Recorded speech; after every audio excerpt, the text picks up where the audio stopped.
My name's Cecil Goodman. I'm the faculty director of the Prescott College Wilderness and Community-Based Orientation Programs for undergraduate students.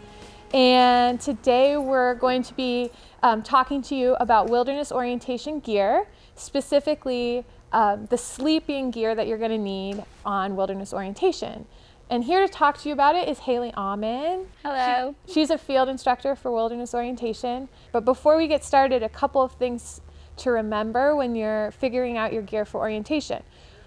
First thing to remember is you want to have lightweight, affordable, and easy to use gear. Secondly, gear can be really expensive, so we understand that people might not be able to afford it, and we have a lot of donated gear, and we can outfit you if needed. The other thing to remember is that there are comprehensive gear lists that you really need to follow online on Prescott at prescott.edu. And finally, please make sure you bring as much gear as you possibly can to your first day of orientation. Cool, I'm gonna let Haley get started.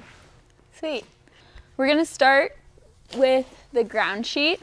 This is the base layer of your sleep system.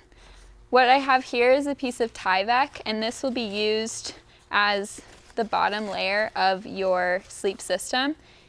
This piece of Tyvek is actually used for house insulation, and it's waterproof and really lightweight, and you can pick it up at your local Lowe's or Home Depot. They come in big rolls, and you can just cut off a size that fits your body. The second piece of ground sheet that I have as an example here is actually a piece of window insulation. I think it's called a Polycro ground sheet, and you can also pick this up at a Lowe's or Home Depot, and it's super affordable and very lightweight as well as waterproof. Those are the two examples we have here. In addition to those two things, you can go to your local REI or gear store to pick up a ground sheet. So after you get your ground sheet, there's a few different examples of what could be used for your ground pad. The first is this accordion pad. It's really lightweight and it packs down super small, like so. Secondly, we have a Thermarest foam pad. This can unroll and works really well for packing on the outside of your pack and is very warm. Lastly, we have a Thermarest ultralight inflatable pad. Inflatable pads are great.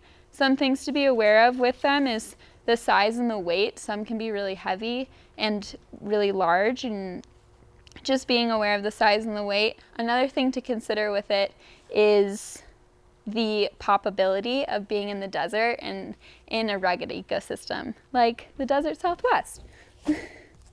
So once we have the ground sheet and the ground pad, whatever system you're bringing, we are going to move to the sleeping bag. So this is a great example of a sleeping bag. It's compressible, so it squishes down into a small size. It has a hood which keeps your head warm, and it's about a 30-degree bag, which is what we would recommend for fall orientation.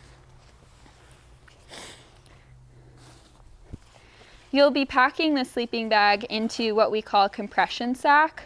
This is a small bag that comes with straps on the outside, and you will stuff the sleeping bag inside this compression sack and pull down the tabs so that your sleeping bag can be packed into your backpack and it's nice and small.